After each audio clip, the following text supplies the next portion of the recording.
Tonight, an inferno in Assiniboia. Those who saw it unfold recount what happened. It's horrible what happened.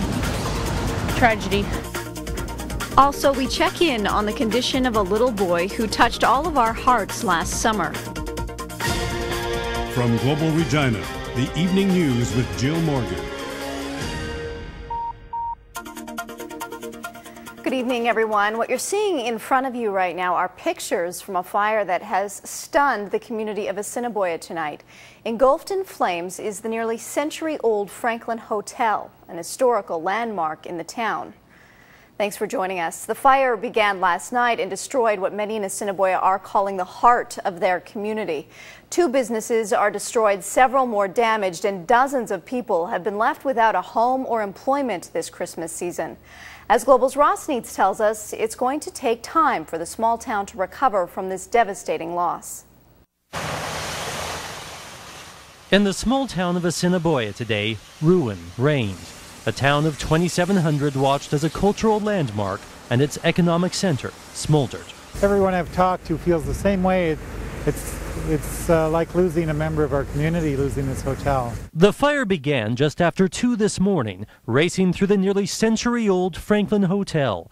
Tenants and staff were evacuated and fire crews from 3 communities called in, but not nearly soon enough to save the building and another business next door. It's going to be a major hit to us. There are an awful lot of people out of work and unfortunately some out of home today. The impact on Assiniboia is not small. Nearby businesses took minor damage and are now closed off to the public at their busiest time of year. The 2 businesses that burned down employed more than 40 people in the small town, now jobless, just days before Christmas. Me and my fiance manage the bar, so we're both out of a job, and we have a little girl, so it's a little frightening right now. At least people were okay and safe. We're happy about that, but it's horrible what happened. Tragedy. Still others, though, have it much worse. I never had time to think. 74-year-old Leonard Blatchford lived at the Franklin Hotel for the last quarter century. Now he's lost all of his possessions and isn't sure he can find a new place he can afford. Pretty hard. Pretty hard. Right now, the local fire department doesn't know what caused the fire, and it says it probably won't until late this week. A damage estimate is also hard to come by. Flames continue to smolder in the debris as crews work on other pressing issues. There's only so much water and we've got to get under. Some of these walls have collapsed and they'll hide the fire in there for hours.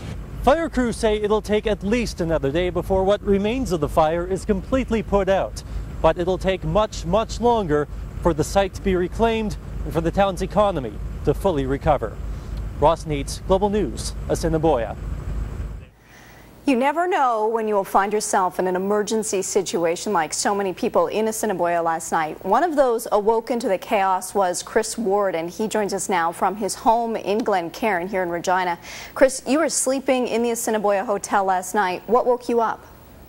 One of the firemen came and started pounding on all the doors and told us to evacuate the hotel and that there was a fire going on. Did you see flames or smoke? What was unfolding when he woke you up? Well, I came out of my room, got into my car, and had the firemen escort me down the alley because I couldn't see anything. And once I came around the front of the building, actually, you could see a lot of smoke coming out of the front. And within about probably 10-minute period, pretty much the whole hotel base of it kind of went up in flames, and the flames actually rose probably 2 to 3 stories at least above the building, and yeah, it was quite the fire actually.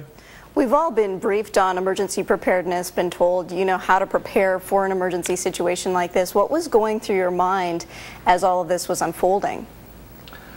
Honestly, I can't believe how close I really was to the whole situation. In fact, after sitting back and looking at it a little bit today, it's like, holy cow, that could have been me in there. In fact, just last week I stayed in that same hotel, one of the rooms upstairs there. So.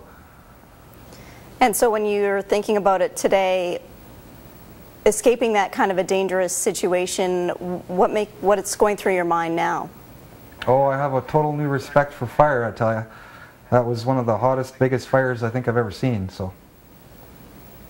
Pretty scary. Thank you very much, Chris. I'm sure glad you're okay. Recently, several Moose Jaw residents have had that terrifying realization that the person banging on their door is a firefighter. Today, Moose Jaw police say they believe the same person is responsible for several recent fires. Many of the fires have been set on the exterior of a garage or a shed, but many others have been set in or very near apartment buildings. So far, nobody has been hurt, but police are asking people to be aware that many of the fires have been set between midnight and 4 a.m. and you are, of course, asked to report any suspicious activity.